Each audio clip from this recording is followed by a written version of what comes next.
안녕하세요. 자모비 실습 첫 번째 시간을 시작하도록 하겠습니다. 오늘 첫 시간에서는 자모비에 대한 소개와 자모비를 어떻게 사용하는지 간단하게 알려드리는 시간이 될 것 같습니다.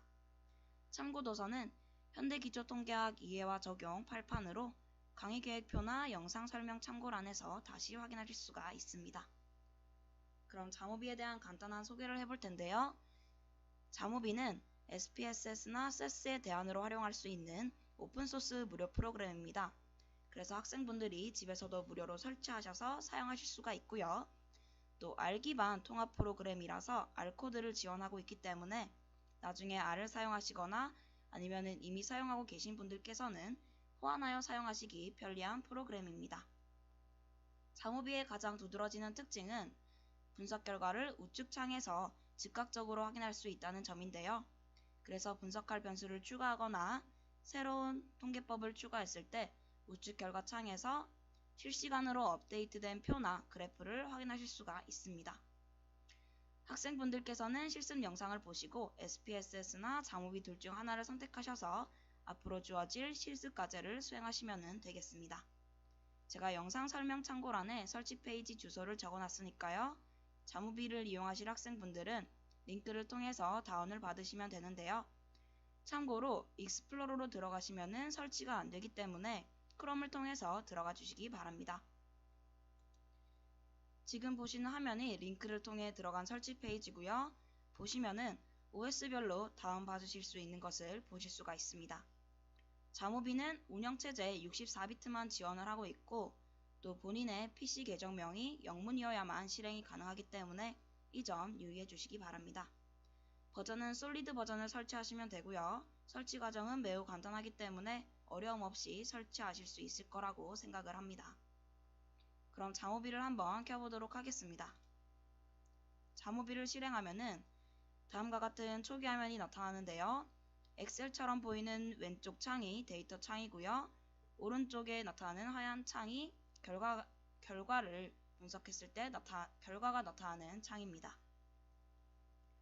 자모비는 크게 데이터 메뉴와 어널러시스 메뉴로 구분이 되는데 데이터 메뉴의 경우는 변인 설정과 관련된 기능으로 구성이 된 메뉴고요. 어널러시스는 분석 기능으로 구성된 메뉴입니다. 그러면 이제 자모비를 이용하여 자료를 읽어드리는 방법에 대해서 살펴보도록 하겠습니다. 자료를 가져오는 방법은 매우 간단합니다. 좌측 상단의 메뉴바를 클릭하시면은 이렇게 각각의 탭들이 뜨는 것을 보실 수가 있는데요. U는 새로운 자모비 창을 여는 기능이고 오픈이 본인 컴퓨터에 저장되어 있는 파일을 불러오는 기능입니다. 데이터 라이브러리에서는 자모비 자체에서 지원하는 데이터 샘플을 불러올 수 있는데 저희는 따로 실습 자료가 있기 때문에 This PC로 클릭을 하셔서 이용을 해보도록 하겠습니다. 클릭을 하면은 저장된 파일 목록이 뜨고요. 화살표나 브라우저를 통해서 다른 경로에 있는 자료를 가져오실 수가 있습니다. 자모비에서 쓸 수 있는 데이터 파일에는 자모비 파일, 쉼표로 구분되는 CSV 파일, 그리고 SPSS, Stata, JES, JS 파일을 사용하실 수가 있는데 일반적으로 자모비에서 가장 많이 활용하는 파일이 CSV 파일이기 때문에 앞으로 자모비를 쓰시려는 분들은 정리한 자료를 CSV 파일로 저장하시는 것을 추천드립니다. 그럼 이제 실습 자료인 SPSS 파일을 자모비에서 열어보도록 하겠습니다. 참고로 앞으로의 모든 실습 자료는 SPSS 실습 영상에서 쓴 것과 동일한 자료를 쓸 예정입니다. 파일을 열어보면은 보시는 바와 같이 상단에 자료 파일의 이름이 나타난 것을 확인할 수가 있고요. 또 데이터셋에 변인들이 들어와 있는 것을 보실 수가 있습니다. 지금 자료가 깨져서 글자가 이상하게 나왔는데 이건 변인 설정에서 수정을 하시면 되기 때문에 사용하시는 데에는 지장이 없습니다. 그럼 어떻게 변인을 수정하는지 보여드리도록 하겠습니다. 데이터 메뉴에서 셋업을 클릭하시거나 아니면은 변인명을 더블 클릭하시면은 변인 설정 창이 위에 나타납니다. 첫 번째 칸에는 변인의 명을 적는 칸이고요.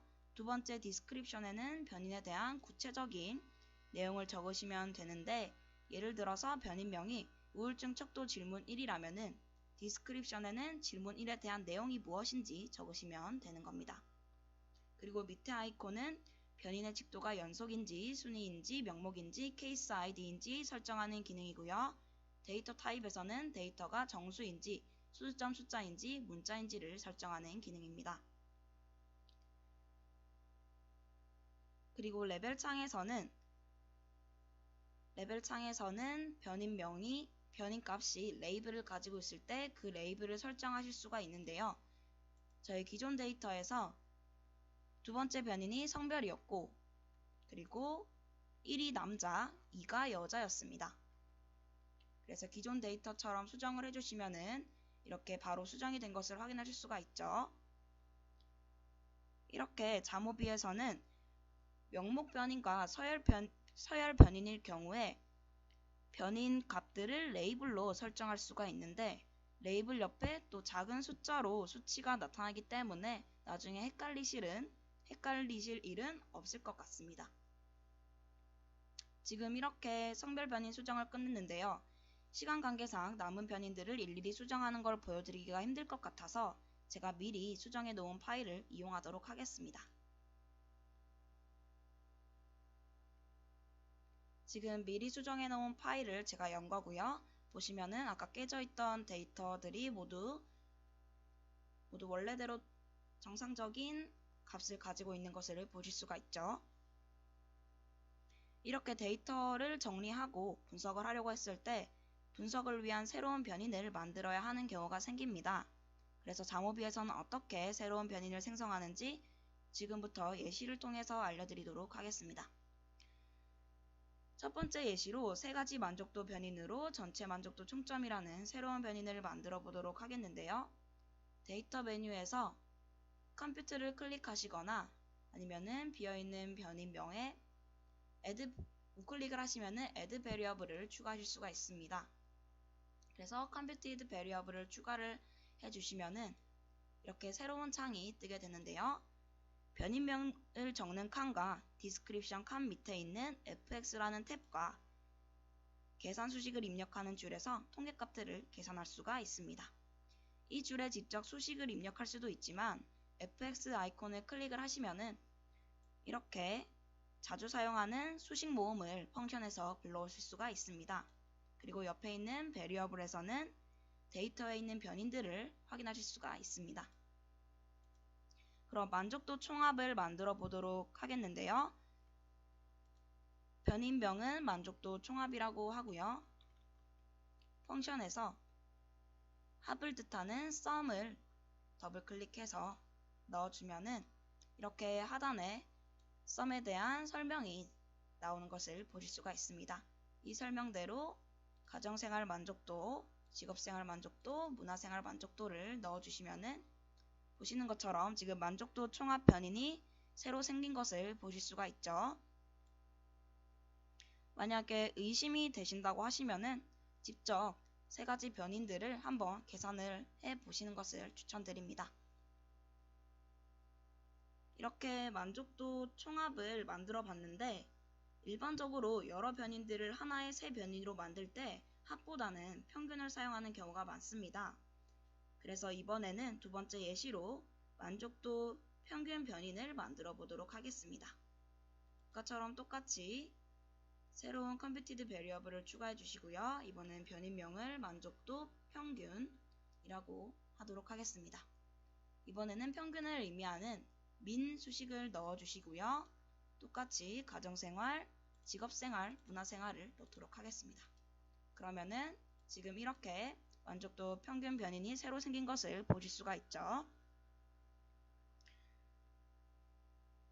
변인 계산 이제 마지막 예시를 드리려고 하는데요. 이번에는 원점수가 아닌 표준점수, 즉 지점수로 만드는 방법에 대해서 알려드리도록 하겠습니다. 자료를 분석하다 보면은 기준이 같지 않은 데이터를 비교해야 하는 경우가 생기기 때문에 알아두시면 도움이 될 것 같습니다. 역시 컴퓨터를 열어주시면 되는데 이번에는 컴퓨터가 아닌 트랜스폼을 이용해서 변인 계산을 하는 방법에 대해서 알려드리도록 하겠습니다. 똑같이 변인 계산을 하는 기능이지만 둘의 차이가 뭔지 보여드리면서 설명을 해드릴게요. 트랜스 베리어블을 추가를 해주시면 되고요. 그러면은 이제 변인명을 적는 칸과 디스크립션 칸 밑에 소스 베리어블과 유징 트랜스폼이라는 새로운 기능을 보실 수가 있습니다. 소스 베리어블은 변환할 변인이 무엇인지 선택하는 칸이고, 그 다음에 유징 트랜스폼은 기존 변인을 새 변인으로 변환시키기 위해서 사용할 변환 기능을 선택하는 칸입니다. 우선 소스 베리어블에는 지점수화를 해줄 만족도 평균 변인을 넣도록 하겠습니다. 그리고 나서 만족도 평균을 지점수화해줄 트랜스폼 기능을 넣어야 하는데, 처음 잠오비를 키시면은 그런 트랜스폼 기능이 없기 때문에 Create New Transform을 클릭하셔서 새로운 트랜스폼을 만들어 주도록 하겠습니다. 첫 칸에는 이 트랜스폼의 이름을 적어주시고요. 디스크립션에 이 기능이 구체적으로 무엇인지 적어주시면 되겠습니다. Variable Suffix는 변형된 변수의 이름 형식을 정의하는 칸인데 선택 옵션이라서 안 하셔도 상관은 없어요. 하지만은 예시를 한번 보여드리도록 하겠습니다.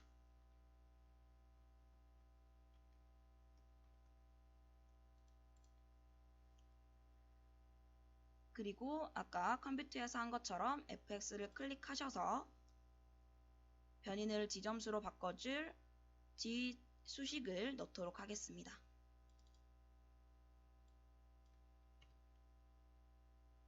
그 다음 괄호 안에 $사인 소스를 넣으면 되는데요.